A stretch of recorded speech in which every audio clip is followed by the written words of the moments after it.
Buenos días a todos. Soy Dona Benedita, y a mis 82 años, estoy lista para compartir una historia que he guardado celosamente en mi corazón durante más de 6 décadas. En el verano de 1962, con solo 19 años, me encontraba llena de sueños y expectativas en la vida, residiendo en el pequeño y tranquilo pueblo de Areellas d'Oertobn, donde todos los vecinos se conocían y los chismes corrían de boca en boca. Mi padre, dueño de la única zapatería del pueblo, un negocio próspero que proveía calzado a los residentes y agricultores de la zona, nunca hubiera imaginado que mi embarazo, en aquel entonces, sembraría en mí una duda persistente sobre la verdadera paternidad de mi hijo, un secreto cuyo peso, como una losa, he cargado por todos estos años. Antes de empezar, les agradecería mucho si le dan un me gusta a este vídeo, se suscriben al canal y me dejan un comentario indicando desde dónde nos están viendo. Siempre me llena de alegría saber que mis historias llegan a tantos lugares diferentes. Nuestra casa, ubicada en la parte posterior de la tienda familiar, era una edificación simple pero entrañable, con un jardín exuberante repleto de rosales que mi madre cultivaba con dedicación. Desde las ventanas de mi alcoba, miraba ese jardín floreciente, y a través de ella solía escapar furtivamente en las noches, cuando el resplandor de la luna me instigaba a una aventura que transformaría mi destino. En aquellos tiempos, ser una muchacha de buena familia implicaba adherirse a normas estrictas e inquebrantables, madrugar, colaborar en las faenas del hogar, asistir a la iglesia los domingos y, en mi caso, trabajar en la tienda de mi padre, atendiendo a la clientela y organizando meticulosamente los zapatos de cuero que llegaban de la capital. Mis manos aún conservan la memoria sensorial de cada material, la solidez del cuero vacuno, la suavidad de la gamuza, el fulgor del barniz empleado en los zapatos de gala. Fue en la zapatería donde conocí a Ricardo, el hijo de don Valdemar, propietario del almacén más antiguo y renombrado de la ciudad. Ricardo, quien regularmente compraba botas de trabajo para los empleados de su padre, comenzó a visitar la tienda con más frecuencia, aunque ya no solo por motivos laborales. Mi madre, con la esperanza de un buen futuro para mí, notaba el interés de Ricardo, un joven apuesto, de familia respetable y trabajador, el yerno ideal según ella. Benedita, el hijo de Valdemar, no te pierde de vista, solía decirme con una sonrisa, agregando que era un buen partido por su origen familiar. Así, con la aprobación de mis padres, iniciamos un noviazgo siguiendo las costumbres de la época. Ricardo me visitaba los domingos por la tarde, y bajo la atenta mirada de mi madre, que tejía disimuladamente, nos sentábamos en el porche. Luego, después de misa, paseábamos tomados de la mano por la plaza, saludando a conocidos. Ricardo me regalaba flores silvestres y, a veces, dulces de leche que él mismo elaboraba en el almacén. Mi relación de noviazgo era estable y armoniosa, contando con la aprobación de todos, pero, a pesar de ello, mi espíritu inquieto ansiaba una experiencia más intensa que la simple tranquilidad. En junio de 1962, coincidiendo con las festividades de San Juan, mi vida tomó un rumbo inesperado. La ciudad se engalanó para recibir a una compañía de artistas circenses que se presentaban en las ferias locales. Entre ellos destacaba Josué, un equilibrista con una mirada hipnotizante, quien recitaba versos que evocaban lejanos horizontes, amores prohibidos y la anhelada libertad. Con solo cruzar una mirada fugaz durante su actuación, una chispa se encendió en mi interior. ¿Siempre presencias los espectáculos sola?, me preguntó Josué, al encontrarme observando el ensayo del grupo al día siguiente, escondida detrás del escenario. No debería estar aquí, respondí, sintiendo como mis mejillas se encendían. Pero tu arte me cautiva. Josué sonrió de una forma que me dejó sin aliento. Aquella melodía tenía el poder de inflamar mi corazón, llevándome a territorios prohibidos, despertando emociones que sabía que no debía cultivar. En el viejo y destartalado granero, oculto y casi olvidado tras la fachada del antiguo Cine Edén, se consumaron nuestros encuentros clandestinos. Ricardo y su banda, que llegaban a la ciudad cada 15 días, eran la señal. En esas noches, una vez que mi familia dormía, me escabullía por la ventana de mi habitación, con la precaución de no hacer ruido, cruzaba el jardín a paso ligero y corría entre las sombras, sorteando los setos y árboles, hasta llegar a nuestro refugio secreto donde me esperaba Leonardo. Ante los ojos de todos, yo era Isabela, la hija recatada y obediente del dueño de la papelería, una joven sumisa y de pocas palabras. Pero con Ricardo, esa fachada se desvanecía. Me transformaba en otra mujer, audaz y apasionada, capaz de soñar con un futuro que iba más allá de las estrechas fronteras de nuestra ciudad. Él, con sus relatos de lejanas metrópolis, me abría un mundo nuevo. Me enseñaba canciones exóticas y me hablaba de un mundo donde las mujeres eran dueñas de su destino. «Huye conmigo la próxima vez», me susurraba, «podemos recorrer Brasil juntas». Sabía que era una insensatez, un sueño imposible, pero a mis 19 años, creía ciegamente en el poder irrefrenable del amor. Así vivía esa doble vida, dividida entre la obediencia y la pasión. Durante el día era la prometida ideal de Leonardo, con quien mantenía una fachada perfecta, y por las noches, cuando Ricardo, un músico que viajaba de pueblo en pueblo, se encontraba en la ciudad, se transformaba en su apasionada amante. Era evidente que esa doble vida, llena de secretos y mentiras, no podía prolongarse indefinidamente. La vida, con su implacable lógica, suele pasar factura por las decisiones que tomamos. En agosto de ese año, las mañanas comenzaron a ser un tormento debido a las náuseas persistentes. Mis vestidos, que antes me quedaban a la perfección, empezaron a apretarme notablemente y mi menstruación, siempre puntual y predecible, se había ausentado por completo durante los últimos 2 meses. Al principio intenté desesperadamente negar la realidad, sumergiéndome en plegarias fervientes, rogando que todo fuera un simple retraso, una respuesta física al estrés, cualquier excusa menos lo que más temía. Pero en lo más profundo de mi ser, la verdad era innegable. Estaba embarazada y, lo que era aún más aterrador, no tenía la más mínima idea de quién era el padre. Desesperada por mantener el secreto, me esforzaba por ocultar mi estado utilizando fajas que me apretaban el vientre, optando por ropa más amplia y evitando a mi madre, quien, con su aguda intuición, no tardaría en percatarse de los cambios en mi figura. Vivía sumida en un temor constante, aterrada ante la posibilidad de que alguien descubriera mi secreto. En aquellos tiempos, una joven soltera que quedaba embarazada era vista como una deshonra para su familia, por lo que solía ser expulsada del hogar, repudiada por la comunidad y, con frecuencia, obligada a marcharse lejos para dar a luz en secreto a su bebé, quien posteriormente sería dado en adopción. En otras ocasiones, la joven era forzada a casarse precipitadamente con el padre del niño. Pero en mi caso la situación era aún más complicada. ¿Cómo justificar mi embarazo si ni siquiera yo sabía quién era el padre? Me atormenté durante semanas, sumida en la desesperación y sin saber qué hacer. Consideré confesarle a Leonardo que el hijo era suyo, pero no podía engañarlo de esa manera. También barajé la idea de escapar con Ricardo, pero él llevaba una existencia inestable, sin un hogar fijo, sin recursos económicos y, además, siempre estaba la incertidumbre de si el niño era realmente suyo. Mientras me debatía en este conflicto interno, el destino intervino por mí. Era domingo y, como era costumbre, todos nos encontrábamos en la iglesia para la misa. El calor dentro del templo era sofocante aquella mañana.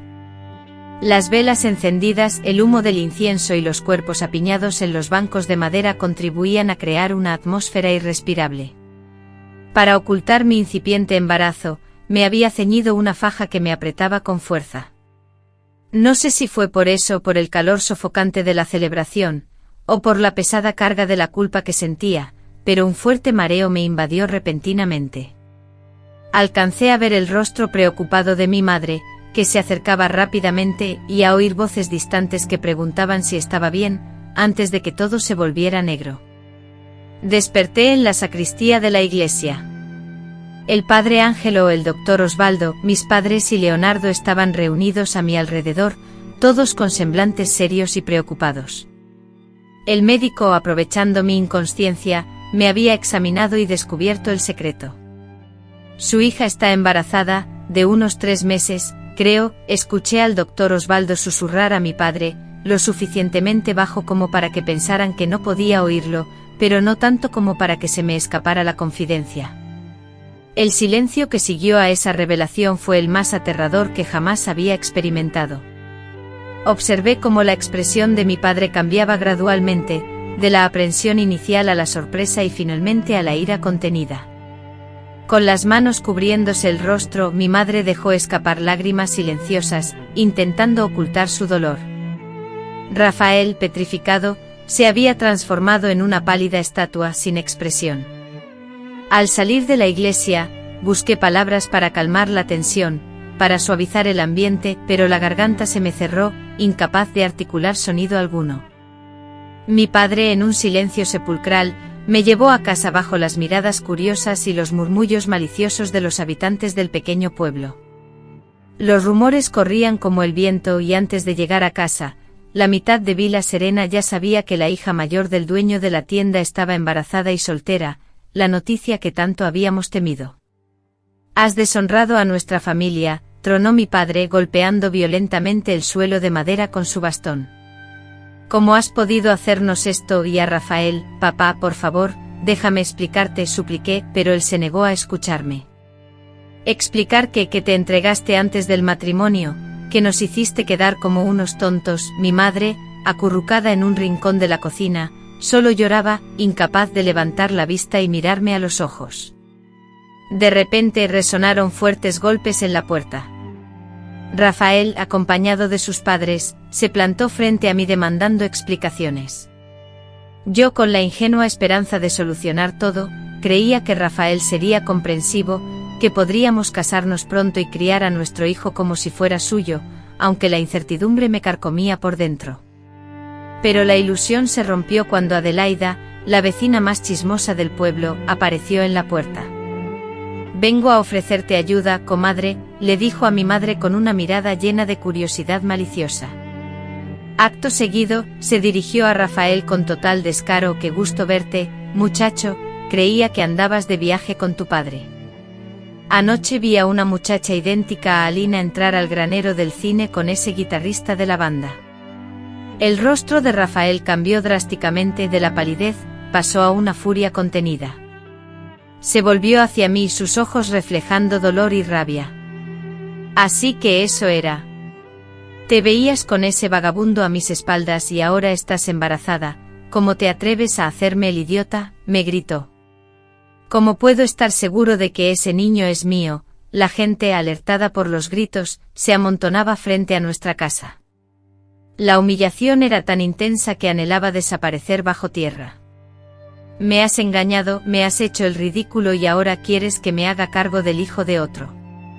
En ese momento, Rafael sacó del bolsillo el broche que me había regalado para mi cumpleaños, un pequeño corazón de plata que solía lucir los domingos, y lo arrojó al suelo. «Todo ha terminado. No quiero volver a verte jamás». Y se fue acompañado por sus padres y bajo la mirada curiosa de los vecinos. Esa noche mi padre me dio un ultimátum: tenía 1 hora para recoger mis cosas e irme de casa. «Ya no eres mi hija», fueron sus últimas palabras. Durante muchos años mi madre, a escondidas de mi padre, me proporcionaba algo de dinero y la dirección de una prima lejana en Porto Alegre. «Vete allí», me susurraba entre lágrimas. «Cuando tu padre se calme, quién sabe». Sin embargo, las dos entendíamos que esa puerta se había cerrado para siempre, sellada por una simple maleta de cartón que albergaba escasas pertenencias, algunas prendas de vestir, una fotografía amarillenta de mi familia y las secretas notas que mi padre me había confiado. Esa misma noche abordé el último tren con destino a la capital, Brasilia. Mientras el paisaje de Río Bonito se desvanecía en la negrura, mis ojos humedecidos observaban las luces parpadeantes que se hacían cada vez más diminutas. Mi mano se posó, casi sin darme cuenta, sobre mi vientre abultado y murmuré suavemente: «Ahora solo somos tú y yo, mi pequeña. Te juro que nunca sufrirás la amargura de la escasez ni la humillación del abandono». Y así comenzó mi difícil camino como madre soltera, sin tener idea de quién era el padre, en una época en la que semejante situación representaba una carga casi intolerable para una mujer. Imaginen el cúmulo de sentimientos que me invadían, una muchacha de 18 años, sola en una gran ciudad, a la espera de un hijo, sin el apoyo de mi familia, sin pareja y sin ninguna preparación laboral. En los momentos más arduos, amigos míos, es cuando emergen la resiliencia oculta y una fortaleza interna insospechada. Fue en una gélida madrugada de junio de 1988 cuando llegué a Brasilia. La estación de tren, un complejo laberinto lleno de gente y ruidos ensordecedores, resultaba intimidante, especialmente para una joven provinciana como yo.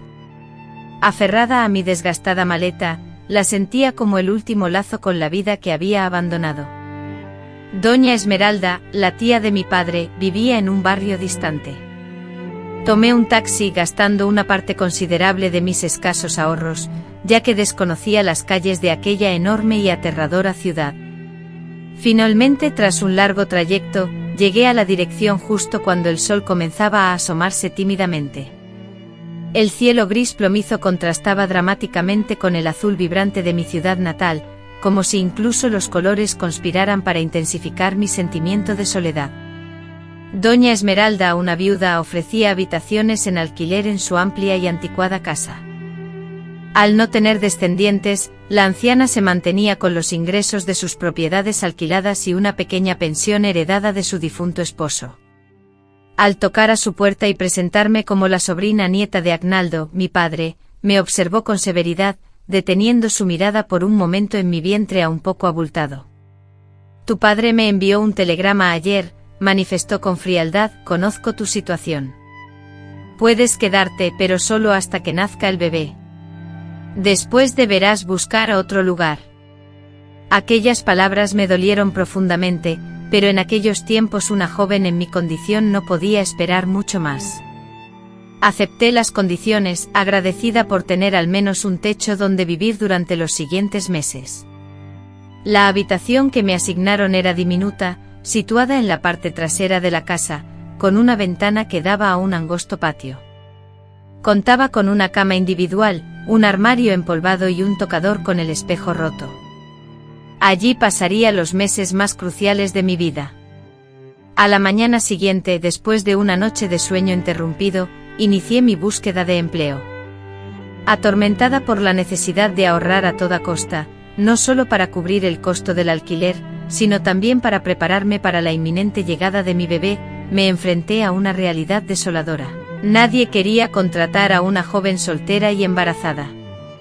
Tras incontables llamadas y visitas, cada puerta que tocaba se cerraba ante mí, acumulando un sinfín de negativas, soportando miradas de desaprobación y hasta crueles palabras.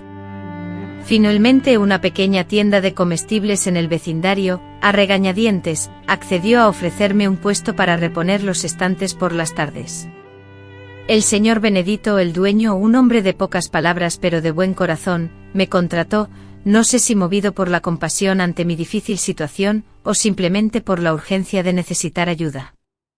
El sueldo era mínimo, pero incluía una comida diaria, lo cual era una bendición para quien debía alimentarse a sí misma y a la nueva vida que crecía dentro de mí, en contraste con el frenético ritmo de trabajo en la floricultura, donde las mañanas eran una constante sinfonía de pedidos urgentes y clientes ávidos por ramos y arreglos florales. A pesar de sentirme exhausta y con náuseas, me obligaba a mostrar una sonrisa y a ser eficiente en mi trabajo. Por la tarde conseguí un segundo empleo como cuidadora del jardín de la propiedad de la familia Albuquerque, ubicada en el barrio vecino. Doña Beatriz, esposa de un reconocido abogado y madre de 2 adolescentes, me contrató a sabiendas de mi embarazo, un gesto inusual y generoso en aquella época. «Yo también soy madre, conozco las dificultades», me dijo con una dulzura que me llegó al corazón. «Puedes trabajar aquí hasta que te sientas bien, y si necesitas un descanso después del nacimiento, lo entenderé». Las tardes en la casa de los Albuquerque eran muy activas, cuidaba las plantas, podaba las rosas y organizaba los parterres. Regresaba a mi pequeña habitación alquilada al atardecer, con las manos ásperas y la espalda adolorida, pero aún así, no era suficiente. Necesitaba más ingresos para asegurar un futuro próspero para mi hija. En ese momento de mi vida, las habilidades de tejido que había aprendido de mi abuela se transformaron en mi principal consuelo y escape. Con las escasas monedas que me quedaban adquirí madejas de lana y agujas, comenzando a tejer pequeños accesorios para los demás residentes de la aldea. La noticia de la existencia de una tejedora experta en el pueblo se propagó rápidamente por toda la región, y pronto me vi inundada de encargos de gorros, bufandas y guantes. Trabajaba hasta altas horas de la noche bajo la débil luz de una lámpara que me hacía esforzar la vista, pero con mis manos incansables y llenas de energía. Tejía mientras soñaba con un futuro más prometedor, un futuro en el que mi hija se sentiría orgullosa de mí y en el que ya no tendríamos que ocultarnos ni sentir vergüenza. Mi vientre crecía día a día, y con él, los desafíos. En el 7º mes de embarazo, el gerente de la florería, con gran empatía, me comunicó que ya no podía continuar atendiendo al público en el mostrador, ya que mi estado físico generaba incomodidad en algunos clientes. Sin embargo, me ofreció un puesto de trabajo tras bambalinas, encargándome del cuidado de las flores y las plantas, aunque con una reducción salarial. Con la amargura y el orgullo a un lado, accedí a la situación, ya que no podía arriesgarme a perder esa entrada de dinero. Fue entonces cuando conocí a doña Adelita, una de las clientas de la florería. Ella era dueña de una pequeña tienda de ropa ubicada en el centro de la ciudad, y al saber de mi destreza con el tejido, me ofreció la oportunidad de colaborar en la elaboración de adornos y detalles para las prendas que vendía. Acepté la propuesta de inmediato, sintiéndome agradecida por esta nueva fuente de ingresos. La tienda de doña Adelita se transformó en un espacio seguro y reconfortante para mí. Las mujeres que trabajaban y visitaban la tienda me recibieron con calidez y sin emitir juicios. Allí, por primera vez desde que abandoné mi ciudad natal, sentí que podía respirar libremente, sin la carga del prejuicio que solía pesar sobre mí. Los sábados por la tarde, después de terminar mi trabajo temprano en casa de los Albuquerque, solía ir a la tienda para entregar las prendas tejidas, y me quedaba un rato, disfrutando de las conversaciones animadas, las risas y los chismes triviales que allí se compartían. Siempre la señora Adelaida me repetía: «Niña, tienes un don natural con las agujas». Me animaba diciéndome: «Cuando nazca ese bebé y logres organizarte, deberías considerar seriamente la posibilidad de abrir tu propio taller». Esas palabras sembraron una semilla en mi interior, un sueño para el futuro que me daba fuerzas para afrontar los días más duros. El tiempo transcurrió rápidamente y mi vientre se abultó tanto que incluso el trabajo de jardinería se volvió casi imposible. Doña Beatriz, siempre considerada, me propuso un empleo más suave, consistente en lavar y planchar la ropa de su familia, actividad que podía realizar en mi propia habitación. Abril de 1988 se presentó con un clima suave. Mi hija debía nacer a mediados de ese mes y yo aún luchaba por acumular los ahorros necesarios para cubrir los gastos del parto y los primeros meses de vida del bebé. Adquirí algunas prendas de bebé de segunda mano, una cuna de mimbre que encontré en un mercadillo solidario y reuní pañales y pañuelos de tela reutilizables. En la madrugada del 17 de abril, sentí las primeras contracciones. Abandonada en mi soledad, sin nadie que me auxiliara, me aferré a mi rincón mientras soportaba los intensos y punzantes dolores que se extendían durante horas. Al amanecer, mi desesperación me impulsó a golpear con fuerza la puerta de doña Elena. «Ya viene», supliqué entre gemidos, con la angustia apoderándose de mí. Ella, sin dudarlo, solicitó un coche a través de una aplicación y me trasladó al servicio de urgencias más cercano. El trayecto fue una verdadera tortura, cada pequeño movimiento del vehículo reverberaba en mi cuerpo, como si me estuvieran desgarrando por dentro. En el hospital, me asignaron una camilla en el pasillo, ya que todas las salas de partos estaban ocupadas. Las enfermeras, absortas en sus quehaceres, pasaban a mi lado, dedicándome solo miradas rápidas y superficiales.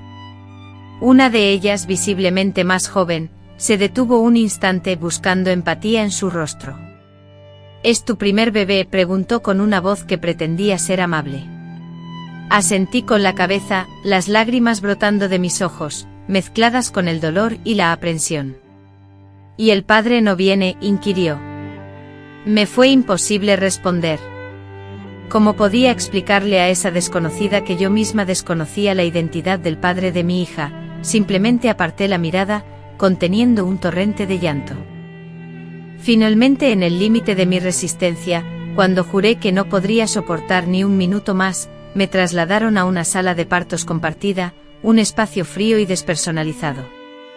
Para mi caso, considerado rutinario, no había posibilidad de anestesia. La memoria me devuelve imágenes nítidas, el techo blanco o inmaculado, las luces potentes y despiadadas, y las voces secas, autoritarias de los médicos, dictando órdenes con frialdad. El dolor, un dolor intenso o abrumador, parecía rasgar mi cuerpo y desgarrar mi espíritu. Luego, después de una agonía que se extendió por lo que pareció una eternidad, escuché un llanto rotundo, lleno de vida, que resonaba con fuerza, como una afirmación al mundo, un grito que decía: aquí estoy, y he venido para quedarme. Es una niña, anunció el médico sin emoción, entregando el pequeño bulto, aún cubierto de sangre, a una enfermera. Horas después, cuando por fin me permitieron tener a mi hija en mis brazos, una sensación inexplicable se apoderó de mí. Observé su rostro rosado, los ojos entrecerrados, la boca diminuta que buscaba instintivamente el alimento y, en ese instante, con una certeza jamás experimentada, supe que todo el sufrimiento, todo el sacrificio, había valido la pena por ella. Manuela, susurré acariciando su pequeña mano. Tu nombre será Manuela, como mi abuela, una mujer de una honestidad y rectitud inquebrantables.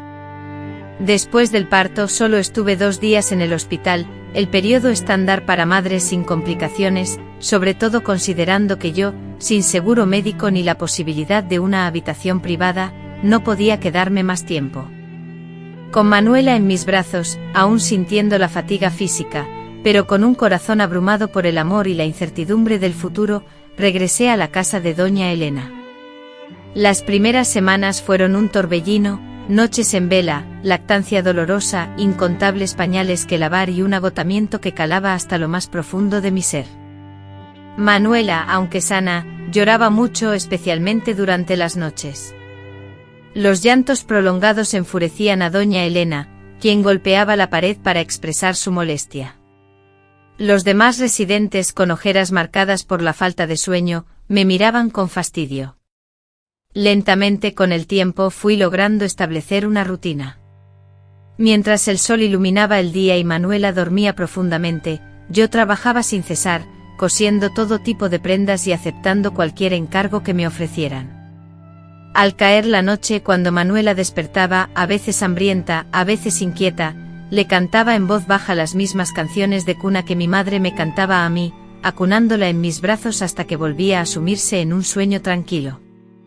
Doña Gertrudes, la señora para la que trabajaba limpiando su casa, fue una verdadera bendición en aquellos tiempos difíciles. Me permitía llevar a Manuela conmigo cuando salía a recoger la ropa sucia para lavar, y con frecuencia me regalaba ropa y juguetes que sus hijas mayores ya no utilizaban. Sus 3 hijas pequeñas, conmovidas por la presencia de la pequeña Manuela, la adoraban y se agolpaban alrededor de la cesta donde la dejaba, balbuceando y haciendo muecas para arrancarle una sonrisa. Un día, cuando Manuela ya casi tenía 2 meses, doña Eulalia, amiga mía, me hizo una propuesta que cambiaría por completo el curso de nuestras vidas. Raquel, estamos reformando el anexo del jardín para convertirlo en un despacho, pero he pensado que tal vez tú y la pequeña podríais vivir allí. Sentía una gran calma al saber que contaría con una persona de confianza a mi lado, especialmente cuando viajáramos a Florianópolis para visitar a mis nietos. A cambio, le pediría que de vez en cuando se encargara de vigilar la casa y cuidar a nuestro perro. Esa oferta llegó como una bendición. El plazo que el señor Basilio me había dado para desocupar el apartamento estaba por vencerse, y la sola idea de buscar una nueva vivienda con un bebé me aterrorizaba. Además, el anexo en el jardín de la familia Albuquerque sería infinitamente mejor que la húmeda y oscura habitación en la que vivíamos. Por lo tanto, cuando Miguel cumplió 4 meses, nos mudamos al pequeño anexo situado en la parte trasera de la casa de la familia Albuquerque. Era un espacio sencillo pero limpio y soleado, con suficiente lugar para la cuna de Miguel y mis escasas pertenencias. Lo más importante era tener un lugar estable sin la constante incertidumbre, un lugar al que pudiéramos llamar hogar. Fue allí, en esa modesta habitación, donde empecé a reconstruir mi vida. Con el tiempo el boca a boca hizo maravillas y mi negocio de pasteles y dulces floreció. Las amigas de doña Eulalia, fascinadas por las delicias que horneaba para sus reuniones, comenzaron a encargarme postres. Aunque las finanzas eran ajustadas, lográbamos vivir dignamente. Mientras tanto, Miguel se desarrollaba fuerte y sano. A los 7 meses ya exploraba la casa gateando, regalando sonrisas y cautivando a todos con sus ojos inquisitivos y sus mejillas rosadas. Al cumplir su primer año, preparé una modesta fiesta en el jardín. Doña Eulalia y los niños cantaron con entusiasmo el cumpleaños feliz. Doña Gloria aportó un pastel adornado y, para mi sorpresa, hasta Ceu Basilio se presentó con un pequeño avión de madera, un tesoro de su nieto. Al contemplar a toda esa gente reunida alrededor de mi hijo, personas que habían llegado a nuestras vidas de manera fortuita y que ahora eran como mi familia, un sentimiento de profunda gratitud me inundó. Había sido un camino difícil, y aún en muchas noches me encontraba sola, llorando, extrañando mi ciudad natal y la vida que había dejado atrás. Pero cuando mis ojos se posaban en el rostro iluminado de Miguel, resplandeciente de alegría, una certeza inquebrantable me invadía: volvería a vivir cada instante, cada sacrificio, exactamente igual, con tal de sentirlo de nuevo entre mis brazos. Esa noche, después de que los últimos invitados se marcharon y Miguel, plácidamente dormido en su cuna, respiraba con suavidad, me senté a escribirle una carta a mi hermana mayor, la primera desde que había abandonado Ouro Preto. Le relaté el milagro del nacimiento de mi hijo, los desafíos que enfrentábamos día a día y cómo los superábamos, adjuntando una pequeña fotografía de Miguel, capturada por la cámara de doña Eulalia, una amiga. Ignoraba si mi hermana llegaría a leer la carta, si mi cuñado se lo permitiría o siquiera si aún residían en la misma dirección. Aún así, debía intentarlo, era una necesidad imperiosa. Necesitaba mantener una conexión con el pasado, aunque estuviera forjando un futuro completamente nuevo. Retomemos nuestra historia donde la dejamos, respondió mi hermana a la carta que le envié cuando Miguel cumplió su primer año. Efectivamente. 3 semanas después de enviar aquella misiva, recibí un sobre delgado, con la escritura temblorosa de mi hermana en la dirección. En su interior, solo hallé una breve nota y un pequeño fajo de billetes. Raquel, quiero que sepas que mi esposo no tiene conocimiento de esta carta. Tu hijo es verdaderamente hermoso. Te tengo presente en mis oraciones y rezo por ti. Utiliza este dinero para lo que consideres necesario. Con cariño, tu hermana.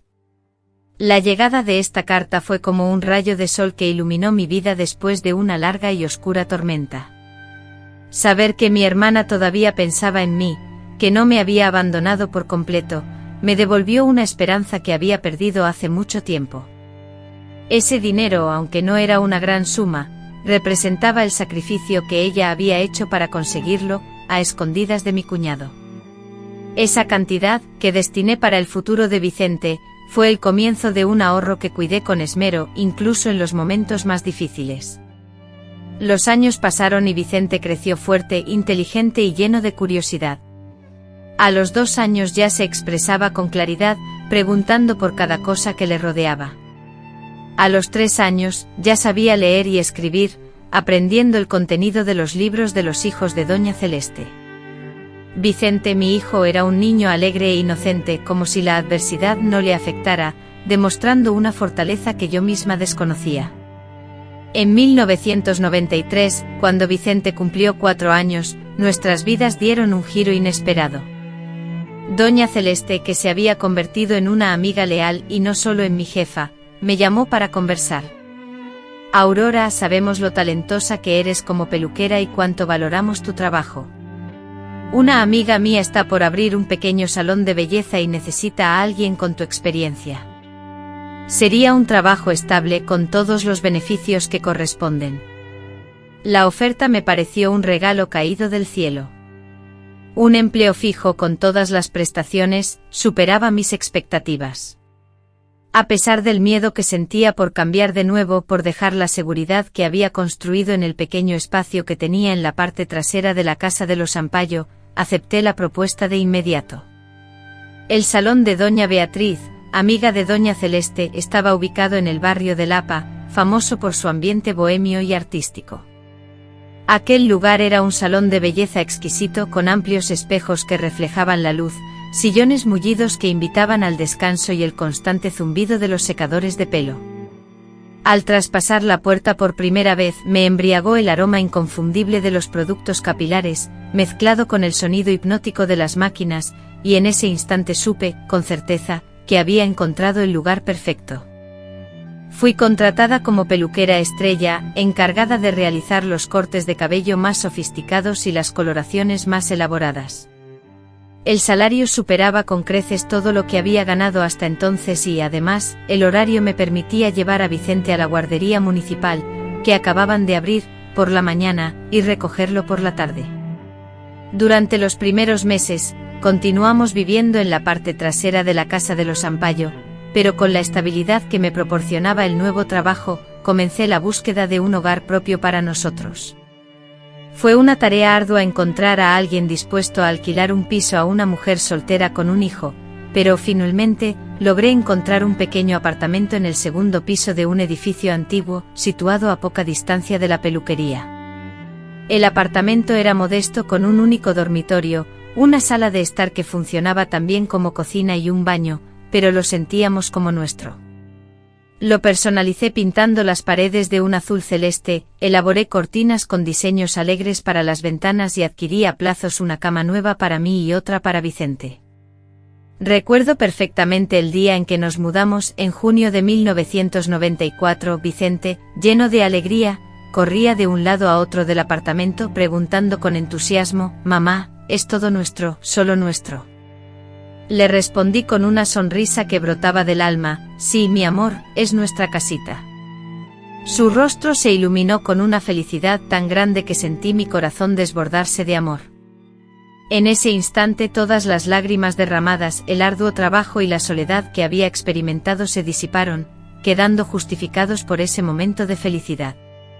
La vida se fue estableciendo en una rutina agradable. Por las mañanas, llevaba a Vicente a la guardería antes de ir a trabajar. Por las tardes, Vicente esperaba en casa de la señora Jandira, una vecina muy amable que cuidaba a varios niños del edificio a cambio de una pequeña remuneración, y por las noches, cenábamos juntos, le ayudaba con sus tareas escolares, le leía cuentos o simplemente conversábamos sobre cómo había transcurrido el día. Vicente, un niño de naturaleza observadora y con gran capacidad de empatía, percibía las sutiles diferencias entre su familia y las de sus compañeros. A los 6 años, un día al volver de la guardería, su rostro reflejaba la inquietud que sentía. Con el ceño fruncido cuestionó a su madre: «Mamá, ¿por qué yo no tengo un papá como los demás niños?». La pregunta que Ana había temido tanto escuchar, finalmente había llegado. Se sentó junto a él en el pequeño sofá, buscando cuidadosamente las palabras adecuadas para responder. «Mamá, todos tienen un padre, ¿verdad? Pero ¿por qué el mío no vive con nosotros?». La inocente pregunta de Vicente con sus 6 años, resonó en la pequeña sala. ¿Cómo explicar a ese niño la complejidad de una ausencia que ni siquiera ella, Ana, entendía por completo? Ana respiró hondo, intentando simplificar la respuesta: «Tu padre vive lejos, cariño. Nos separamos antes de que tú nacieras. Ni siquiera sabe que existes. Podemos decírselo. Quiero conocer a mi padre». El brillo de la esperanza en los ojos de Vicente le produjo una punzada de tristeza a Ana. ¿Cómo confesarle que desconocía con certeza la identidad de su padre, ya que podría ser cualquiera de los 3 jóvenes con los que había tenido breves romances durante una etapa impulsiva de su juventud, y que probablemente ninguno de ellos la aceptaría ahora? «No sé dónde se encuentra el padre que te engendró, pero algún día, cuando seas más mayor, hablaremos de ello.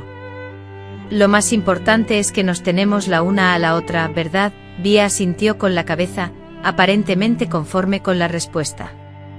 Ana era consciente de que las preguntas se volverían más complicadas a medida que su hija creciera. En la panadería, su trabajo era cada vez más apreciado. Antonio, el propietario, un hombre observador, notó su habilidad para decorar pasteles y dulces, su capacidad para crear diseños innovadores en lugar de simplemente replicar los modelos existentes. En el año 2010, la promovió a jefa de repostería, acompañada de un considerable aumento salarial. «Tienes talento, Ana. ¿Sabes anticipar lo que los clientes desean probar?», le preguntaba con su característico acento italiano. El ascenso conllevó nuevas obligaciones, pero también una mayor autonomía creativa. Ana, inspirada por revistas y programas de televisión, comenzó a diseñar pasteles temáticos, adaptando sus creaciones a los gustos y presupuestos de sus clientes. Sus ideas innovadoras y originales impulsaron un crecimiento espectacular en las ventas. Vía, su hija de 13 años, la acompañaba a la panadería cada sábado, sentándose en una mesa en un rincón a estudiar o leer mientras Ana supervisaba la elaboración. Las otras empleadas de la panadería, con gran cariño, le ofrecían trozos de pastel decorado y galletas, que guardaban para ella secretamente en los bolsillos de sus delantales. Fue precisamente un sábado cuando Vía, inesperadamente, le planteó una pregunta: «Mamá, ¿por qué no abres tu propia pastelería?». Ana, visiblemente sorprendida, le preguntó: «¿Qué te ha hecho pensar eso, hija?». Vía respondió: «El señor Antonio dice que eres la mejor pastelera que ha conocido, que deberías tener tu propio negocio. ¿Por qué no abrimos una pastelería solo para nosotras?». La idea de tener su propia pastelería rondaba la mente de Ana con frecuencia, sobre todo cuando observaba cómo sus deliciosos pasteles se vendían a precios mucho más altos de lo que ella cobraba por prepararlos. Sin embargo, siempre la consideró un sueño inalcanzable, algo imposible para una mujer sola, sin recursos económicos suficientes y sin experiencia en la gestión de un negocio. «No es tan fácil, cariño, hace falta mucho dinero para montar una pastelería». «Pero podríamos conseguirlo», afirmó Vía, con la fe inquebrantable propia de la juventud.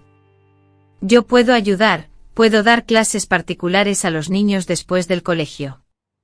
El entusiasmo de Vía tocó profundamente a Ana.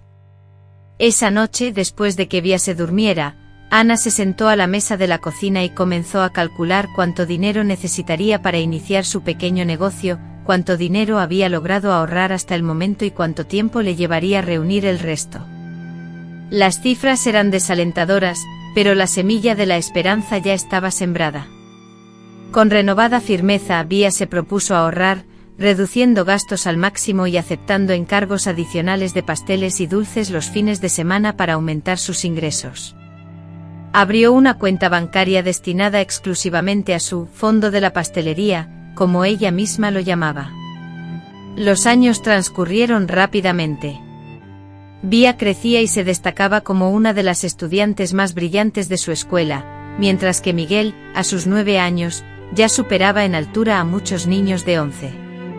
Al observarlo, Vía a veces percibía rasgos que le recordaban a Ricardo, como la forma de su mandíbula o la costumbre de fruncir el ceño al concentrarse. En otras ocasiones, una sonrisa o un gesto específico evocaban la imagen de Eduardo, un recuerdo agridulce que la sumía en la reflexión sobre las posibilidades perdidas y las decisiones tomadas en 1998. Un evento inesperado volvió a alterar el curso de sus vidas. Doña Elena, ya mayor de 70 años, decidió jubilarse y vender la librería. Una tarde después del trabajo la llamó a su despacho y le dijo: «Elisa, sabes que no tengo herederos. Esta librería, que para mí es como una hija, ha encontrado en ti, en estos últimos años, su espíritu vital, su alma». Hizo una breve pausa, llevándose la mano con delicadeza a ajustar sus finas gafas sobre la nariz.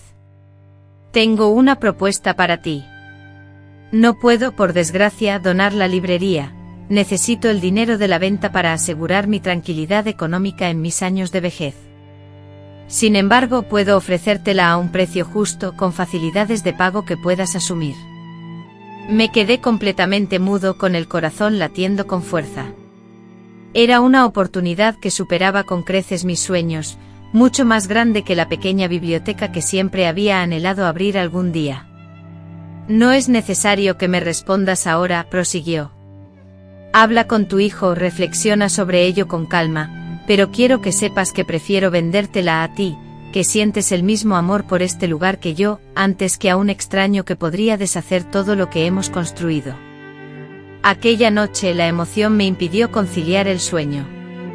La propuesta era sumamente atractiva, pero también aterradora.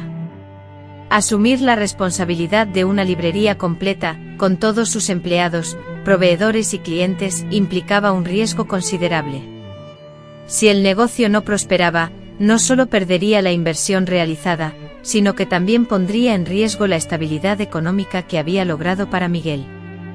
A pesar de mis temores, cuando le compartí mi idea, sus ojos se iluminaron de emoción y me dijo: mamá, es nuestro sueño, es mucho mejor que una simple tiendecita. Serás la dueña de una librería completa. Su entusiasmo era inspirador, pero el problema del financiamiento persistía. Los ahorros destinados a la biblioteca no cubrían el pago inicial requerido por doña Elena. Necesitaba un préstamo bancario, algo sumamente difícil de obtener para una mujer divorciada en ese tiempo. Fue doña Beatriz, mi antigua jefa y amiga de confianza, quien me guió. Su esposo, el doctor Fonseca, tenía contactos en el banco y se ofreció a ser mi aval.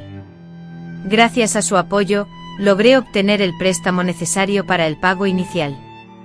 En marzo de 1999 firmé los documentos que me convertían en la propietaria de la librería, a la cual renombré Letras y Colores, y posteriormente invertí en una fachada renovada y atractiva.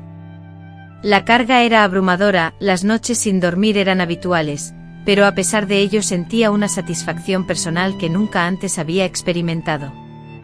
Los primeros meses fueron un torbellino, me vi obligado a adquirir rápidamente conocimientos sobre áreas del negocio que me eran desconocidas, como contabilidad, gestión de inventario, negociación con editoriales y marketing. Por supuesto, cometí errores, algunos de ellos con consecuencias económicas, pero también logré éxitos significativos. Amplié la sección infantil, organizando eventos de cuentacuentos que atrajeron a una clientela leal. Contraté a un diseñador joven recién egresado para modernizar la página web de la librería e invertí en publicidad en redes sociales. Miguel, mi hijo de 10 años, comenzó a pasar más tiempo en la librería después de la escuela. Tenía un talento innato para la organización y pronto se convirtió en mi ayudante no oficial, colaborando con el control de inventario y la organización de los libros en las estanterías, lo que generó comentarios y curiosidad entre los clientes.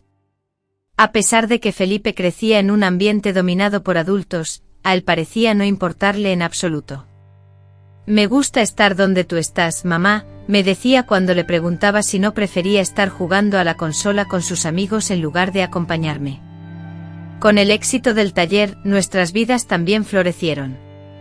En 1976, pudimos comprar nuestro primer coche, un Karmann Ghia usado de color calabaza. Felipe, que acababa de cumplir 13 años, prometió que aprendería a conducir tan pronto como cumpliera la edad legal. Al final de ese mismo año logramos otro sueño, mudarnos a una casa más grande con 3 dormitorios, una sala de estar acogedora y una cocina que por fin tenía una mesa lo suficientemente grande para comer cómodamente. La casa estaba ubicada en una calle tranquila de Santana, un barrio que nos recibió con los brazos abiertos. Desde el balcón del dormitorio principal podíamos contemplar el Pico Ará, una imagen que nunca dejó de cautivarme, incluso después de muchos años viviendo allí. La adolescencia de Felipe, sin embargo, trajo consigo nuevos desafíos y dilemas. Era un muchacho introvertido, más interesado en la lectura y el estudio de las ciencias que en actividades como jugar deportes o asistir a fiestas. En la escuela sobresalía en las materias de física y química, pero no cultivaba amistades cercanas. En ocasiones me asaltaba la duda sobre si la falta de una figura paterna había afectado su crecimiento personal, y si mis esfuerzos por desempeñar ambos roles, el de madre y padre, habían sido suficientes. No obstante, se mostraba feliz a su manera, tranquilo y pensativo. Sus profesores lo valoraban positivamente y predecían un futuro brillante para él. Cuando cumplió 15 años en 1978, ya manifestaba su deseo de estudiar ingeniería en la universidad. «Voy a modernizar el taller», declaraba con una firmeza que me recordaba a mi propia juventud. «Vamos a automatizar la producción. Quién sabe, tal vez incluso exportar nuestros productos». Su entusiasmo por el negocio que yo había construido me colmaba de alegría. Aunque no era el futuro que había imaginado para él, me sentía orgullosa. En secreto, yo deseaba que Felipe eligiera ser médico o arquitecto, carreras que consideraba prestigiosas, pero estaba decidida a respetar sus propias decisiones y el camino que eligiera, porque al final, lo importante era que fuera feliz en nuestro pequeño mundo familiar. Conforme Felipe se acercaba a la edad adulta, las preguntas sobre su padre, que habían sido menos frecuentes durante su infancia, resurgieron con más fuerza. A los 16 años, en una conversación cotidiana durante el almuerzo en casa, abordó el tema directamente. «Mamá, creo que ya soy lo suficientemente maduro para entender más sobre mi padre, saber quién era y por qué nunca intentó contactarnos». La pregunta, aunque la había anticipado, me tomó por sorpresa. Observé al joven que tenía delante, un hombre en proceso de formación, y comprendí que merecía algo más que las explicaciones incompletas y las medias verdades que le había ofrecido a lo largo de los años. «Es una historia complicada, hijo», empecé, sintiendo como mi corazón se aceleraba. «Y aunque no me enorgullece compartirla, tienes razón. Ya estás en edad de saberlo». Ansiaba confesarle la verdad completa sobre los dos hombres de mi pasado, mi indecisión, y la realidad de no saber quién era su padre biológico. Me atormentaba imaginar su reacción ante semejante revelación. Sería un peso excesivo para su juventud e inocencia, justo cuando me enfrentaba a estas preguntas cruciales, observando el rostro expectante de mi hijo. El timbre interrumpió ese momento íntimo. Era una vendedora de telas, presentando muestras para la siguiente colección, lo que obligó a posponer la conversación. Y así fue durante un año entero, donde encontraba excusas constantes para evitar ese diálogo difícil. Siempre surgía algo más prioritario: un fallo en una máquina de coser, los exámenes finales de Felipe, la repentina hospitalización de doña Odete, nuestra vecina de toda la vida. Sin embargo, el destino, fiel a su costumbre, ya había trazado su curso. En el año 1980, justo antes de que Felipe cumpliera 18 años y se encontrara inmerso en la preparación para el examen de admisión a la universidad, recibió un telegrama inesperado proveniente de Campos do Jordão. Era un mensaje de mi hermana, el primero que recibía en muchos años, comunicándome la trágica noticia del fallecimiento de mi madre, quien había sucumbido a una neumonía. El telegrama mencionaba que ella nunca había logrado superar la pérdida de mi padre. Mi hermana evitó mencionar su nombre ni el de su hijo en el telegrama, pero sí indicaba que en sus últimos días, mi madre había expresado arrepentimiento por diversas acciones. «Sentí que estaba pensando en ti. Si te fuera posible asistir al funeral, sería muy positivo que la vieras después de tanto tiempo». La noticia me impactó de una forma extraña. No lloré de inmediato. Sentí un entumecimiento, una desconexión emocional que se había construido a lo largo de casi 20 años de separación. Pero también sentí un profundo pesar por lo que podría haber sido, por los proyectos y propósitos que nunca se materializaron. Le mostré el telegrama a Ricardo, quien lo leyó atentamente en silencio. Al terminar, me preguntó de manera concisa: «¿Vamos?». En ese instante supe que este viaje al funeral de mi madre sería mucho más que eso, implicaría un regreso a mis orígenes, un enfrentamiento con el pasado que había dejado atrás y posiblemente, la última oportunidad para tener esa conversación pendiente. La noticia del fallecimiento de mi madre llegó un martes por la mañana de mayo de 2002. Ricardo y yo decidimos partir hacia Campos Lindos al día siguiente. Suspendí las obligaciones de la oficina durante 3 días, algo que no había hecho desde que asumí el cargo, y nos pusimos en camino en un coche de alquiler, llevando apenas unas maletas con ropa para el funeral y unos pocos días. El viaje fue silencioso, cada uno sumido en sus propios pensamientos. Yo por mi parte observaba por la ventana cómo el paisaje cambiaba gradualmente, cediendo los edificios y el asfalto de la ciudad a campos verdes, sembrados y pequeños pueblos. Sentado junto a mí, Ricardo hojeaba distraídamente una revista, pero noté que sus ojos se detenían en la misma página por lapsos prolongados, lo que me indicaba que su atención no estaba en la lectura. De repente, interrumpiendo el silencio, me preguntó cómo era tu abuela. Tomé una profunda bocanada de aire, buscando las palabras exactas para evocar la imagen de una mujer con múltiples facetas, tan estricta y dominante como trabajadora y honrada. Tu abuela Catarina era una mujer de firmes convicciones. Se forjó en otra época, con otros valores. Era sobria, a veces demasiado severa, pero creía que actuaba en el mejor interés de la familia. Era respetada en el pueblo, trabajando sin descanso en su tienda de cerámica. Tenía las manos rugosas de tanto modelar la arcilla, pero nunca la oí quejarse de su trabajo. Hice una pausa, rememorando el rostro de mi madre los sábados por la tarde, preparando la feijoada con canciones antes de recibir a los amigos. Le apasionaba cocinar. Aunque no era diestra en la elaboración de platos complejos, poseía un conocimiento profundo de los sabores de los condimentos hechos en casa.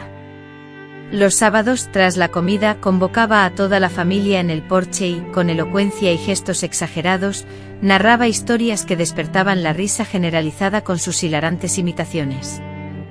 Esos recuerdos, sumidos en el olvido durante años, afloraron de manera inesperada, provocando una emoción contenida que me oprimía la garganta. Resultaba extraño sentir tanta melancolía por alguien que me había infligido tanto sufrimiento. ¿Por qué nunca quiso conocernos?, preguntó Ricardo con la franqueza que siempre lo había definido. Era su orgullo, hijo mío. Cuando me marché en las circunstancias en que lo hice, eso representó una afrenta a la reputación familiar, algo imperdonable para ella. No se trataba de ti, comprendes, nunca se trató de ti. Se trataba de mí, de lo que ella consideraba mi transgresión. Ricardo asintió, procesando la información con la expresión seria y reflexiva que adoptaba cuando se enfrentaba a un problema especialmente complicado. A los 25 años, ya me superaba en altura, y sus anchos hombros me recordaban con melancolía la velocidad con la que transcurría el tiempo. Ya no era el niño que tomaba mi mano para cruzar las calles, sino un joven adulto a punto de establecerse en su carrera. El amanecer nos recibió en campos verdes y tranquilos. La ciudad había crecido considerablemente en los 18 años desde mi partida, pero aún conservaba su encanto bucólico, con su plaza central, la imponente iglesia y las casas pintadas con colores vibrantes de estilo colonial. Pedimos un taxi. El trayecto en autobús desde la estación hasta la antigua casa de mis abuelos, ahora habitada únicamente por mi abuela, en la misma dirección que había recorrido tantos años atrás, me llenó de ansiedad. Al detenerse el autobús frente a la puerta que también conocía, mi corazón latió con fuerza. La casa, que antes me parecía enorme en mis recuerdos, ahora se percibía más pequeña, con las contraventanas pintadas de un verde descolorido y el jardín delantero, antaño exuberante, mostrando menos vegetación. Sin embargo, seguía siendo inconfundiblemente la misma casa donde mi madre había crecido, el lugar que ella consideraba su hogar. Carlos, mi hijo, descendió primero del autobús, tomando las maletas, mientras mi madre, paralizada por la emoción, permanecía inmóvil, incapaz de moverse. Fue la mirada de apoyo de Carlos la que le infundió el coraje necesario para salir finalmente del vehículo y caminar hacia la entrada. Antes de que pudiera siquiera tocar el timbre, la puerta se abrió, revelando a su madre, notablemente envejecida y frágil comparada con la imagen que mi madre conservaba. Su cabello, que antaño era castaño como el mío, ahora era completamente blanco, recogido en un simple moño, y su rostro estaba surcado por profundas arrugas. Al ver a su hija, una radiante sonrisa iluminó su rostro. Con voz temblorosa a Elena, su madre, dijo: «¿Has vuelto?». Se abrazaron en el pequeño jardín delantero, permitiendo que 20 años de separación se desvanecieran en un solo instante. La abuela sollozaba discretamente y mi madre, al percatarse de ello, sintió como las lágrimas también surcaban su rostro. Tras separarse, la abuela dirigió su mirada a Carlos, quien se mantenía a unos pasos de distancia, respetuoso ante la emotividad del momento. Lo observó fijamente, escudriñando cada rasgo del rostro de su bisnieto, a quien nunca había visto en persona. Finalmente dijo con voz temblorosa: «Tienes los ojos de tu bisabuelo. Los mismos ojos que tenía mi Roberto cuando era joven». Carlos, con una sonrisa tímida, le extendió la mano, diciendo: «Encantado de conocerla, bisabuela». Sin embargo, la abuela ignoró el gesto y, en cambio, lo atrajo hacia sí en un fuerte abrazo, como si intentara recuperar el tiempo perdido de golpe. Después ambos entraron en la casa, cuyo interior era prácticamente idéntico a como lo recordaba mi madre, los mismos muebles de madera oscura y pesada, los mismos cuadros en las paredes y el familiar aroma a canela y velas que impregnaba la sala. Un modesto ataúd de madera, sostenido por 2 caballetes, se encontraba rodeado de coloridas flores y parpadeantes velas. El cuerpo de mi abuelo, elegantemente ataviado con su traje más fino, lucía una expresión tranquila, casi como si estuviera plácidamente dormido. Elena, con el rostro bañado en lágrimas, avanzó lentamente hacia el féretro, experimentando un intenso cúmulo de sentimientos encontrados: rabia, profundo pesar, remordimiento y un amor incondicional, todo entrelazado de manera confusa y abrumadora. Con dedos temblorosos posó su mano sobre la fría y rígida mano de su abuelo, y en un susurro inaudible, elevó una plegaria silenciosa, implorando perdón por sus propias faltas y simultáneamente ofreciendo su perdón. Esa noche la casa familiar se inundó de vecinos y amigos, quienes acudieron para presentar sus respetos finales. Muchos reconocieron a mi madre a pesar de los años transcurridos, y se escucharon murmullos y miradas curiosas dirigidas hacia ella y Carlos. Algunos se acercaron para ofrecer sentidas palabras de consuelo, mientras que otros, con discreción, se mantuvieron a distancia, como si su presencia fuera una leve intromisión en la intimidad del duelo. Una anciana, a la que mi madre no identificó de inmediato, tomó sus manos entre las suyas y, con la voz suave y cargada de emoción, le dijo: «Tu padre solía hablar de ti, ¿sabes? En los últimos meses, conforme la enfermedad de su padre se agravaba, él preguntaba persistentemente a quienes lo visitaban si tenían noticias de ella, si sabían si estaba bien». Esas palabras, pronunciadas con voz temblorosa y cargadas de afecto, conmovieron profundamente a Elena. La simple idea de que su padre, a pesar de su condición y de todo lo que había ocurrido entre ellos, aún se preocupaba por su bienestar, le provocó una inesperada sensación de calma y consuelo en medio de la profunda tristeza que sentía. El funeral se celebró a la mañana siguiente en la misma capilla antigua donde su madre y su padre se habían casado años atrás, un lugar repleto de recuerdos y emociones. La capilla estaba abarrotada, pues su abuelo había sido un hombre muy querido y respetado en la comunidad. Prácticamente todo el pueblo había acudido a darle el último adiós.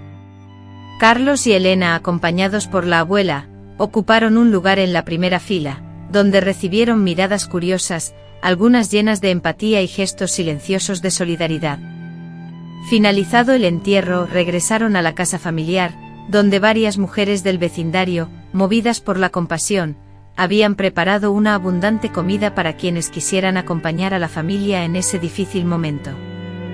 Ya entrada la tarde, mientras yo, sumido en la rutina y tratando de distraerme, ayudaba en la organización de un evento benéfico, una figura que conocía demasiado bien surgió repentinamente de entre la multitud, provocando una profunda y heladora sensación de inquietud en mi interior. Ricardo, ahora con el cabello entrecano donde antes lucía un castaño oscuro, se veía más mayor, pero era inconfundiblemente él, acompañado por una mujer sofisticada y 2 jóvenes, presumiblemente sus hijos. Nuestros ojos se encontraron fugazmente y pude percibir un instante de reconocimiento en los suyos, seguido de una expresión que no logré descifrar, quizás sorpresa o tal vez incomodidad. Aparté la mirada, sintiendo el calor subir a mi rostro. No esperaba verlo, y menos en esas circunstancias. Me alejé discretamente, buscando refugio entre bambalinas, luchando por respirar con normalidad. Mi tía me encontró allí, apoyada en una mesa, con los dedos aferrados con fuerza al borde. «Ahora es el director del banco», me susurró con suavidad. Se casó con Silvia, la hija del abogado, poco después de que te fueras. Es un buen partido. Se ha labrado una vida respetable.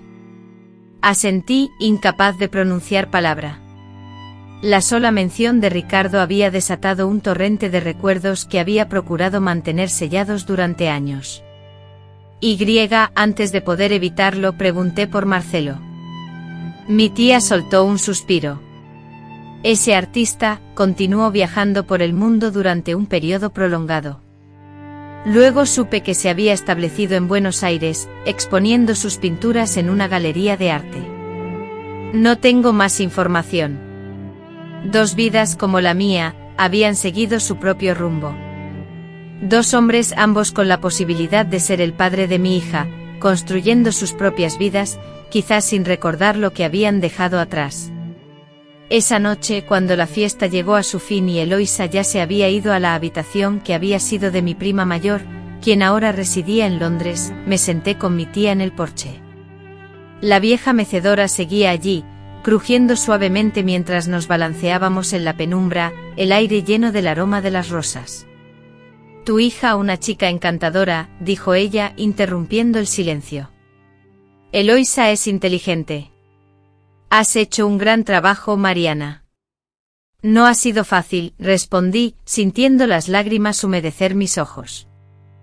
En algunos momentos sentí que me rendiría, que esta situación era demasiado difícil para afrontarla sola. Sin embargo, lo has logrado. Siempre has demostrado una gran fortaleza, mayor que la mía, pues yo nunca tuve el coraje de oponerme a mis padres, ni siquiera cuando discrepaba de ellos. Hizo una pausa observando las luces brillantes de la ciudad que se extendían por la oscuridad del horizonte. Te preguntó por ti, ¿sabes, Ricardo? Esta tarde, mientras atendías a los invitados, quería saber cómo estabas, qué hacías, si eras feliz. La pregunta se mantuvo en el aire, palpable y llena de vida. Un nudo se formó en mi pecho al imaginar lo que Eloísa estaría sintiendo, las preguntas que sin duda la atormentaban. ¿Qué le respondiste? Le dije la verdad, que eras una joven talentosa, apasionada por la organización de eventos desde niña, y en cuanto a él, le dije que esa era una historia que solo tú podías relatar. Esa noche, recostada en mi vieja cama, en la habitación que había permanecido casi inalterada desde que me fui, tomé una firme decisión. Era el momento de que Eloísa supiera toda la verdad, sin importar cuán doloroso fuera. Ella merecía conocerla, y yo necesitaba liberarme del secreto que había guardado durante tanto tiempo.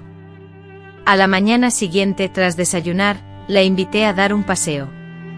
La llevé al parque de la ciudad, el mismo lugar donde solía encontrarme con Ricardo los fines de semana. Nos sentamos en un banco a la sombra de un árbol frondoso, contemplando a los niños jugando en el parque infantil. Me has preguntado tantas veces por tu padre a lo largo de los años, empecé, sintiendo el peso de las palabras que estaban a punto de salir, palabras que parecían atoradas en un nudo invisible en mi garganta. Nunca he podido ser completamente transparente contigo, mi querida, le dije, mientras ella me miraba con sus ojos llenos de una suave seriedad, expectante y paciente, esperando que finalmente revelara el secreto que había guardado. La difícil verdad era que no sabía a ciencia cierta quién era su padre biológico. Existían dos posibles candidatos, dos hombres muy distintos que habían tenido una fuerte presencia en su infancia y adolescencia. Entonces lo contó todo. Le habló de Gustavo, el prometedor abogado, un hombre que su familia consideraba perfecto para ella, con quien visualizaba un futuro estable y predecible. También le habló de Cristiano, el artista bohemio, un espíritu libre que vivía el momento y la atraía con la promesa de una vida apasionante y sin normas. Le explicó cómo había intentado mantener el equilibrio entre esos dos mundos, construyendo una red de secretos que se desmoronó inevitablemente cuando el embarazo se hizo evidente. Beatriz escuchaba en un silencio absoluto con la expresión impasible, como si su rostro fuera una página en blanco. Cuando terminó su relato, un silencio sepulcral invadió la habitación, un silencio tan denso que parecía palpable. El corazón le martillaba con fuerza en el pecho, sintiendo que en cualquier momento iba a estallar. Después de un largo silencio, Beatriz preguntó como afirmando más que cuestionando: ¿Has visto a Gustavo últimamente? Luego enumeró, casi en un murmullo: sí, durante la misa del 7º día de tu tío Ricardo. Él está bien casado, tiene hijos. Es un abogado exitoso y es cristiano. ¿Crees que podría ser mi padre ante esta posibilidad? Agregó: ambas opciones son válidas, pero el destino determinó que solo fuéramos nosotras dos. Un nuevo silencio se instaló y Beatriz, absorta, se contempló las manos, sus dedos finos y flexibles, idénticos a los míos. ¿Te gustaría conocerlos?, pregunté con voz casi imperceptible, arriesgándome a la respuesta. Podríamos buscar a Gustavo mañana mismo e intentar localizar a Cristiano. Levantó la vista y nuestros ojos se encontraron. En los suyos vi una firmeza inesperada. No, respondió con convicción, no necesito saber quién de ellos es mi padre biológico. Tú has sido mi madre y mi padre toda mi vida. Eso es suficiente. Las lágrimas contenidas hasta entonces se desbordaron, fluyendo libremente por mis mejillas. ¿Estás segura?, inquirí, con la voz entrecortada por la emoción. Siempre creí que anhelabas experimentar esa unión, esa conexión especial. Sin embargo, la única conexión que verdaderamente me importa es la que tengo contigo, mamá. Esos hombres no estuvieron a mi lado cuando tuve varicela a los 6 años, y tú pasaste noches en vela cuidándome. No estuvieron presentes cuando aprendí a andar en bicicleta sin ruedines, ni cuando ingresé en la universidad, ni cuando defendí mi tesis. Ellos no se esforzaron por proporcionarme un hogar, alimentos, vestimenta ni oportunidades. Mamá, ella tomó mis manos entre las suyas, ahora mucho más grandes y fuertes que las mías. Siempre me enseñaste que la familia no se define únicamente por lazos sanguíneos, sino por el amor, la presencia y las decisiones diarias. Durante 22 años, elegiste ser mi familia cada día. Eso es todo lo que necesito saber. En ese instante, sentada en un banco del parque, testigo de tantos sueños y decepciones con mi hija, la misma hija que una vez me hizo sentir vergüenza y temor, experimenté una paz que nunca antes había sentido. Después de que las piezas fragmentadas de mi existencia, que habían permanecido dispersas durante tanto tiempo, finalmente parecían ensamblarse, creando una imagen completa y armoniosa, decidimos prolongar nuestra estancia en Portoflores por unos días más. Mientras mi hermana y yo nos dedicábamos a ultimar los preparativos de la papelería, legado de nuestra madre, compartí con Beatriz recuerdos vívidos de mi infancia y adolescencia. La mañana en que debíamos partir, mi hermana nos tomó por sorpresa con una propuesta inesperada: estoy considerando mudarme a Curitiba con ustedes. La papelería ya no me retiene aquí. ¿Qué les parece? La perspectiva de tener a mi hermana de nuevo cerca, de que Beatriz disfrutara de la compañía de su tía y de construir un futuro juntas, me colmó de felicidad. Nos abrazamos entre lágrimas y risas, esbozando planes para un futuro compartido. Al día siguiente, las 3, dejando atrás un pasado que por fin nos había liberado, regresamos a Curitiba. Al regresar, la ciudad me recibió con una avalancha de recuerdos, algunos dolorosos, pero también con la sensación agridulce de que ciertos ciclos se cerraban, posibilitando que viejas heridas, aunque lentamente, comenzaran a cicatrizar. Mi tía Esther, una vez instalada, se adaptó con sorprendente rapidez al ritmo frenético de la capital. Convertimos una antigua oficina en un espacio confortable para ella dentro de nuestro apartamento, y pronto, su presencia se volvió esencial en nuestra vida cotidiana. Su llegada transformó la dinámica familiar, llenando vacíos emocionales que hasta entonces ni siquiera habíamos reconocido. Ese mismo año, Samuel, con gran alegría, fue admitido en la Facultad de Derecho de la Universidad de La Habana, UHO, una de las instituciones académicas más renombradas del país.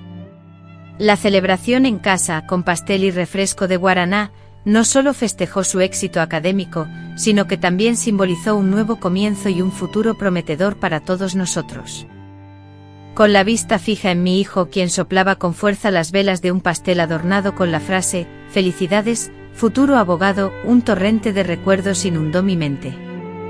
Reviví las difíciles pruebas que habíamos superado juntos, los miedos que habíamos afrontado y las incontables alegrías que habíamos compartido. El camino recorrido no había sido sencillo, salpicado de obstáculos, dudas y decisiones complejas. Sin embargo, cada paso dado, cada elección tomada, cada sacrificio realizado, nos había conducido hasta ese instante de felicidad pura y profundamente merecida. Mientras Esther y Samuel, con un brillo en los ojos y la voz llena de entusiasmo, discutían animadamente sobre sus ambiciosos planes futuros, mi pensamiento divagó, transportándome a Ricardo y Daniel, a los senderos que no transité, a las vidas que pudieron ser. No sentía remordimiento alguno, solo una tranquila aceptación del pasado y una profunda gratitud por el presente. Aunque uno de ellos contribuyó con su herencia genética a la creación del ser extraordinario que era mi hijo, fui yo quien lo moldeó, quien lo educó, quien lo amó incondicionalmente día tras día. Y en última instancia, eso era lo que realmente importaba. Después de regresar a Villa Isabel, los años siguientes significaron el inicio de una transformación para nuestra familia. Samuel, con la misma firmeza que lo definía, se volcó en sus estudios de derecho, sumergiéndose en libros gruesos y complejos. A menudo lo veía en la mesa del salón, hasta altas horas de la noche, con los ojos enrojecidos por el cansancio, pero repletos de una curiosidad incansable, devorando el conocimiento. La llegada de mi tía Esther también modificó nuestra vida familiar. A pesar de su edad, ella aportó no solo su experiencia y sabiduría, sino también una energía renovadora. En lugar de encarnar el estereotipo de la anciana que solo descansa, ella se mantuvo activa y presente en nuestro día a día. Soy experta, no inválida, repetía cuando intentábamos evitar que colaborara en las tareas del hogar o en el taller. Pronto encontró su espacio en Lina e Arte, destacándose con su destreza manual al enseñar a las costureras más jóvenes técnicas de costura tradicionales que estaban cayendo en desuso. Su meticulosidad en los detalles y los acabados impecables contribuyeron significativamente a elevar la calidad de nuestras creaciones. Los clientes disfrutaban conversar con ella y sus sugerencias para la línea de ropa infantil, inspiradas en las prendas que solía confeccionar para mí y mis hermanos, se tradujeron en algunos de nuestros productos más exitosos. En 2005, con Samuel a mitad de sus estudios universitarios, tomamos la audaz decisión de expandir el negocio. A pesar de la inestabilidad económica del país, que habría disuadido a muchos empresarios, yo percibí una oportunidad donde otros solo veían riesgos. Las grandes fábricas de confección estaban disminuyendo su producción, abriendo así un hueco en el mercado que podíamos aprovechar con nuestras prendas de calidad a precios asequibles. Por ello alquilamos un almacén más amplio en Bonsuceso, adquirimos maquinaria más moderna y contratamos a un mayor número de costureras. Aunque aún era estudiante, Samuel asumió la responsabilidad total de las finanzas y la administración de la empresa, poniendo en práctica los conocimientos adquiridos en sus clases. Su destreza con los números y la planificación, combinada con mi experiencia y creatividad, conformaron una sociedad laboral ideal.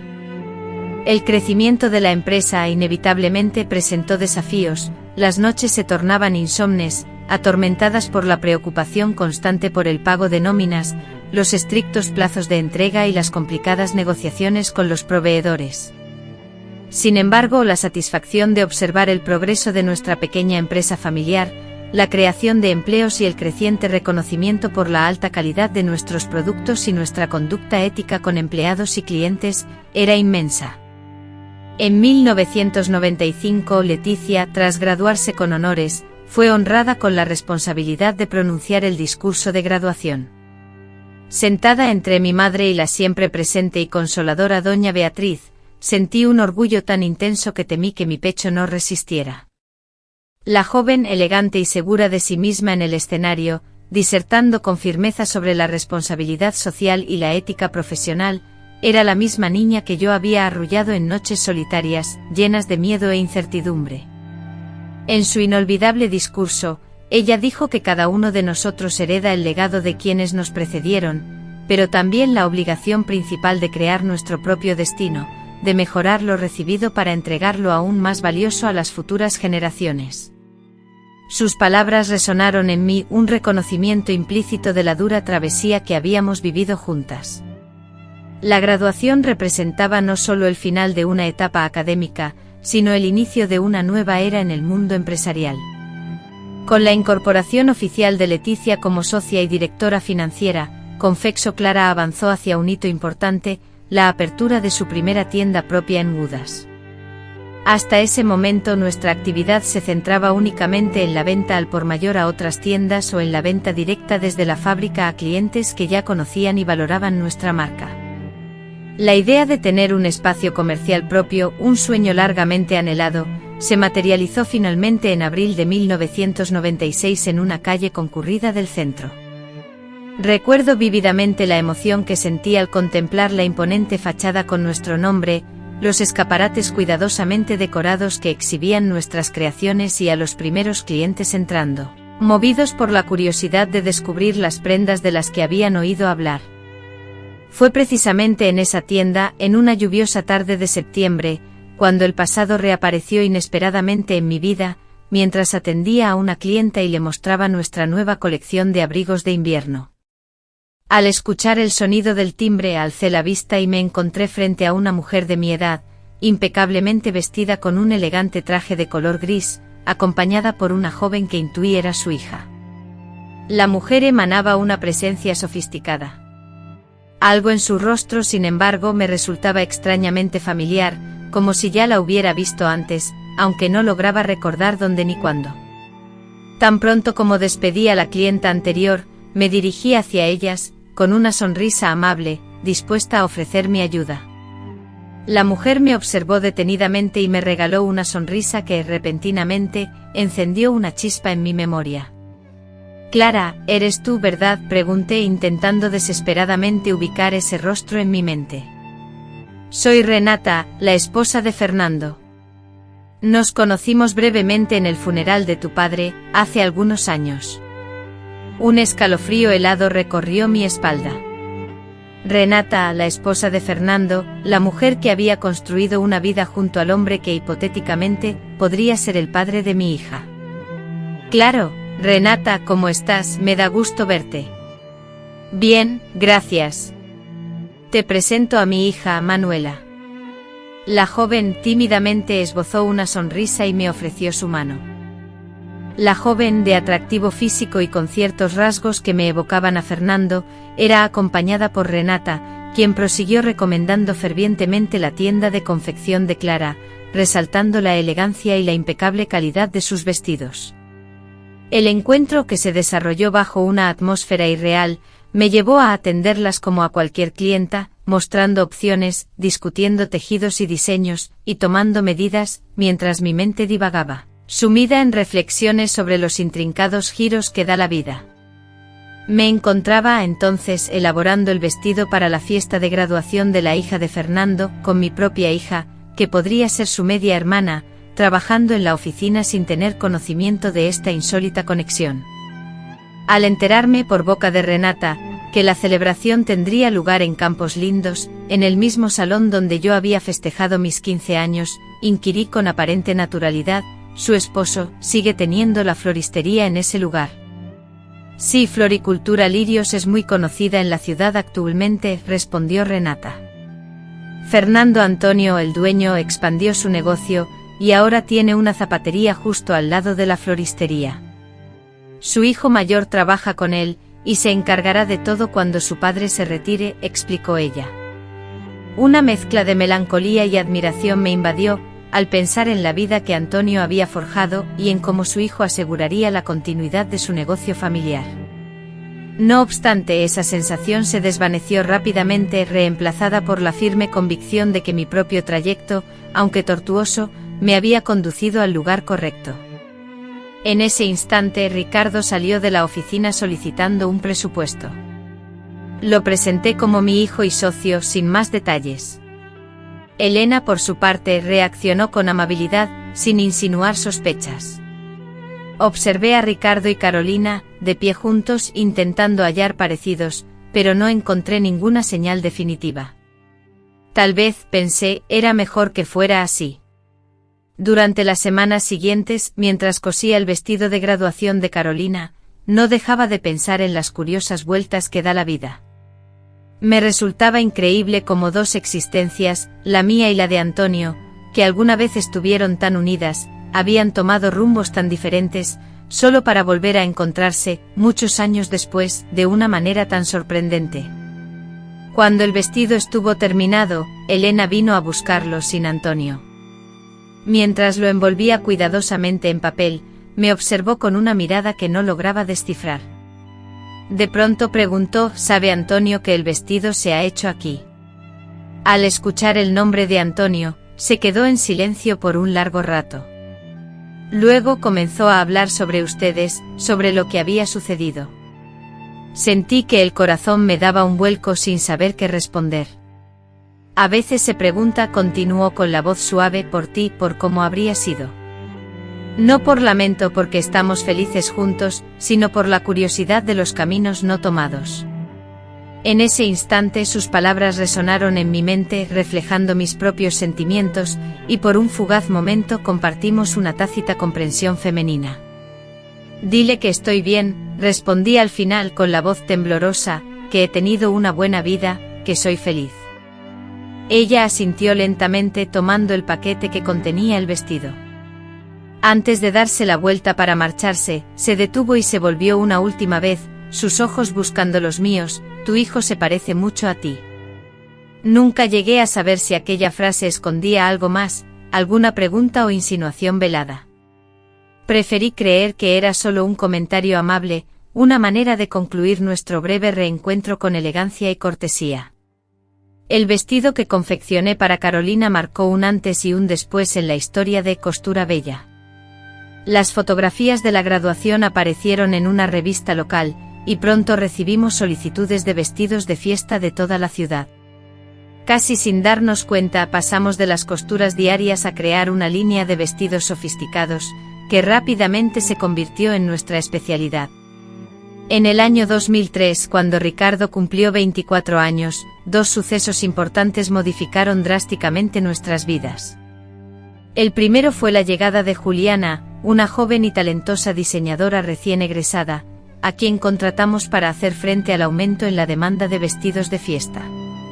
Con su inteligencia, creatividad y determinación, Juliana inyectó una nueva vitalidad al taller de costura, y sin que nadie lo esperara, se ganó el amor de mi hijo. Inicialmente observé el florecimiento de su relación con Prudencia, considerando que Juliana era una empleada, pero luego con alegría al ver la felicidad que le brindaba a Ricardo, pues no solo compartían el amor, sino también valores, aspiraciones y ambiciones similares. Ella comprendía a Ricardo como pocos, respetando su carácter reservado y metódico, al tiempo que lo impulsaba a explorar su lado más creativo y espontáneo. El segundo acontecimiento, por otro lado, fue menos favorable. A mi abuela le diagnosticaron una enfermedad seria que, aunque no representaba un peligro de muerte inmediato, sí afectaría considerablemente su calidad de vida. La noticia nos dejó atónitos y profundamente dolidos, especialmente porque hacía poco tiempo que nos habíamos reencontrado tras una larga separación. No quiero tristezas, expresó ella, manteniendo la serenidad inquebrantable que siempre la distinguió. Clara, con su longeva existencia, tuvo el privilegio de presenciar el matrimonio de su nieta y la graduación de su bisnieto. Enfrentó su enfermedad con una admirable resiliencia y aceptación, brindando una lección de vida. Siguió activa en la floricultura hasta que sus fuerzas se lo permitieron, argumentando que el trabajo la mantenía con energía. En las tardes en que la fatiga se apoderaba de ella, se refugiaba en el jardín de invierno de su casa, observando la vida de las plantas y creando arreglos florales únicos, que se convirtieron en la marca de la floricultura. Ese año Luisa sorprendió a todos al anunciar su compromiso con Héctor. La ceremonia será íntima, solo para los más cercanos, comunicó. Sin que Luisa lo supiera, Héctor y Clara habían estado planeando en secreto la decoración del jardín para la boda, un diseño especial que fusionaba la elegancia clásica con toques contemporáneos, reflejando el gusto singular de Luisa. La organización de la boda llenó el hogar de una alegría renovada, sobre todo para Clara, quien se involucró personalmente en cada aspecto, desde la selección de las flores hasta la elaboración del menú para el almuerzo que se ofrecería en la finca. Algún día veré a mis tataranietos jugando en este mismo jardín, afirmó con una profunda certeza. Así que no se hagan esperar. Finalmente Luisa y Héctor se casaron en una radiante tarde de abril de 2024, en un altar dispuesto en el jardín de la finca. Mientras observaba a su nieta intercambiar alianzas con su futuro esposo, Clara meditaba sobre los inesperados caminos que la vida a menudo recorre. La joven Clara, despojada de la herencia familiar por su elección de convertirse en florista, se había convertido en una exitosa empresaria, y ahora observaba a su nieta, Luisa, a quien había criado con inmenso amor y dedicación, forjar su propio camino. El almuerzo celebrado en la finca fue un encuentro alegre y afectuoso. Doña Celeste y don Otavio, amigos de toda la vida, eran como miembros de la familia. El padre Antonio, con su sabiduría y palabras reconfortantes, impartió su bendición a los novios. Las floristas del equipo, las primeras aprendices de Clara, también asistieron, al igual que los compañeros de facultad de Luisa, los amigos de Hitor y los vecinos que se habían convertido en entrañables amigos. Un grupo heterogéneo pero unido por el cariño sincero hacia los recién casados. En un instante de la celebración, Clara encontró a Luisa sola en el porche, absorta en la contemplación de las luces que empezaban a iluminar el jardín. Acercándose con alegría, le preguntó: ¿Eres feliz? Luisa, con una sonrisa resplandeciente, respondió: más de lo que puedo expresar, abuela. ¿Sabes? Reflexionaba sobre los distintos caminos que las personas eligen, las decisiones que toman y cómo una simple elección puede alterar radicalmente el curso de una vida. Si las cosas hubieran sucedido de otra forma, tal vez yo no existiría o sería una persona totalmente distinta. Hizo una pausa observando a Héctor, quien conversaba animadamente con otros invitados. A veces me pregunto si mis padres biológicos, tras renunciar a mi custodia, se lamentan de no haberme criado, si fantasean con cómo habría sido mi vida. Pero entonces comprendo que en realidad, eso carece de importancia. La familia que hemos construido, el camino que hemos recorrido juntos, es lo que verdaderamente nos define. Las palabras de Luisa, la conclusión a la que había llegado tras años de reflexión, resonaron en la mente de Clara. Luego abrazó a su nieta, sintiendo un amor tan profundo que parecía desbordar su pecho. Tú me has dado un propósito, Luisa. Me has enseñado a ser fuerte cuando creí que ya no podía soportarlo. Todo lo que soy hoy, te lo debo a ti, abuela. Absolutamente todo. Los meses siguientes a la boda trajeron consigo nuevas sorpresas. Luisa y Héctor, deseando un nuevo comienzo, adquirieron una vivienda a poca distancia de la finca familiar, donde con dedicación y cariño construyeron un hogar rebosante de amor y felicidad. La panadería El Sol, próspera y exitosa, expandió sus horizontes con la apertura de una segunda sucursal, especializada en la elaboración de exquisitos pasteles artesanales y panés con recetas únicas. Mientras tanto, mi padre, aunque afectado por una salud cada vez más frágil, permanecía activo y participativo en todos los asuntos familiares, pero su ánimo se elevó considerablemente cuando, a comienzos de 1989, Ricardo comunicó la feliz noticia del embarazo de Ana. La expectativa de un nuevo miembro en la familia desbordó de alegría a todos, especialmente a mi padre, quien parecía recobrar energía y vitalidad con la perspectiva de conocer a su bisnieto. En septiembre de ese mismo año, nació Pedro, un bebé robusto y lleno de vida, que desde el primer momento acaparó toda nuestra atención. La imagen de Ricardo, sosteniendo a su hijo recién nacido con una combinación de asombro y cautela que solo experimentan los padres primerizos, fue uno de los recuerdos más conmovedores e inolvidables de mi vida. Ahora comprendo a la perfección tus sentimientos, expresó, mirando con asombro el pequeño cuerpo que acunaba en sus brazos. Este amor tan intenso la sobrecogía. Los meses siguientes fueron un torbellino de cambios, pañales que cambiar, biberones que preparar, noches enteras sin dormir, pero también alegrías inmensas e indescriptibles. Se transformó en una abuela dichosa y orgullosa, dedicando cada instante libre a su nieto, le preparaba purés caseros, decoraba su cuarto con motivos de animales de granja y le cantaba las mismas canciones de cuna que antaño le había entonado a su padre. Su propio padre, cumpliendo la promesa, vivió lo suficiente para conocer y amar a su bisnieto.